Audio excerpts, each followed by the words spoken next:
Thank you very much. Thank you so much. I'm so grateful to be a recipient of this award and to be keeping such extraordinary company.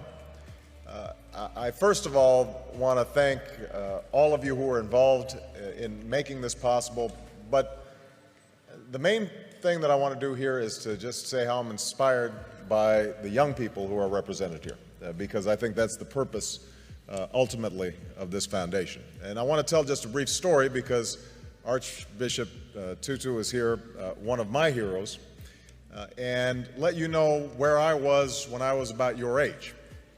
I'm really dating myself now, although I'm also dating the Archbishop, because back in 1979, I was a freshman in college at Occidental College in California. And I had had a somewhat rocky youth and teenage years. My father wasn't at home. I was growing up partly with my grandparents in high school. I'd gotten into trouble occasionally, was what my mother called a good time Charlie, meaning I wasn't really serious in terms of my studies, in terms of my work.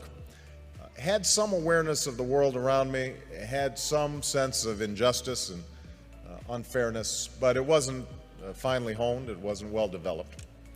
And I remember in 1979 arriving as a freshman and doing what freshmen do, trying to figure out what courses are and trying to change your study habits and trying to identify that food in the cafeteria, what it is. And we were visited on campus by a couple of gentlemen from South Africa who were representatives of the ANC in 1979, 1980. And they spoke about their efforts to overcome apartheid.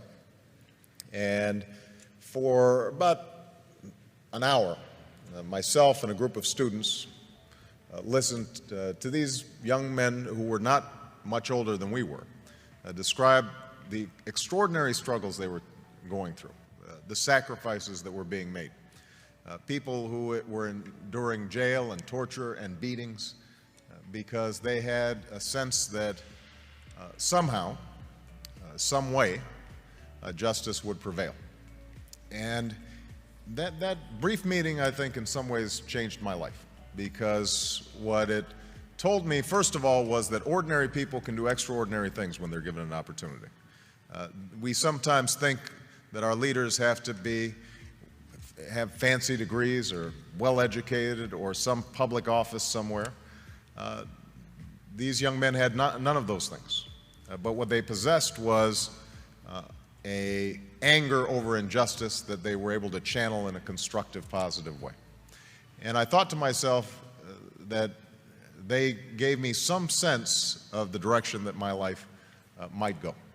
And so I became active in the anti-apartheid movement on campuses. And I'm not sure we were particularly effective. As I recall, Occidental College continued to refuse to divest despite the various protests that we organized as students. I transferred to Columbia, and there was similar resistance on Columbia's campus.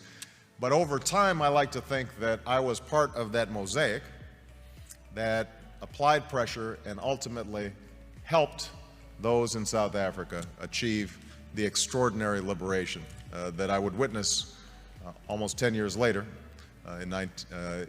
as a law student. And I remember the image of Nelson Mandela walking out of prison and understanding that a seminal moment in history had occurred and that Mandela's long march towards freedom was not his alone, but was part of thousands of footsteps, of millions of footsteps of people all around the world.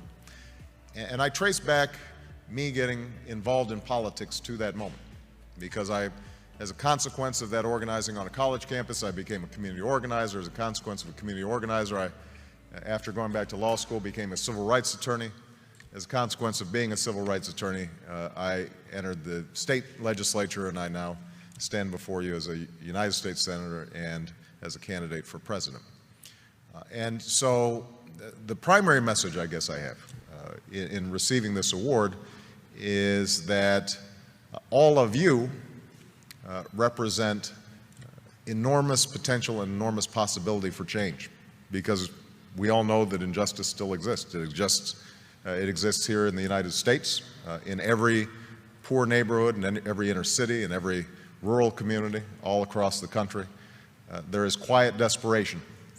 Young people's lives are filled with sadness and desperation and anarchy and chaos.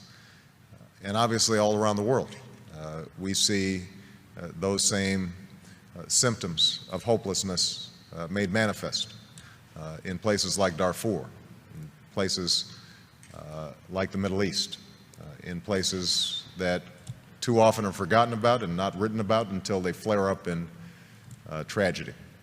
So I hope that all of you who are on the brink of doing extraordinary things decide to channel that talent and that energy and that imagination to figuring out how do you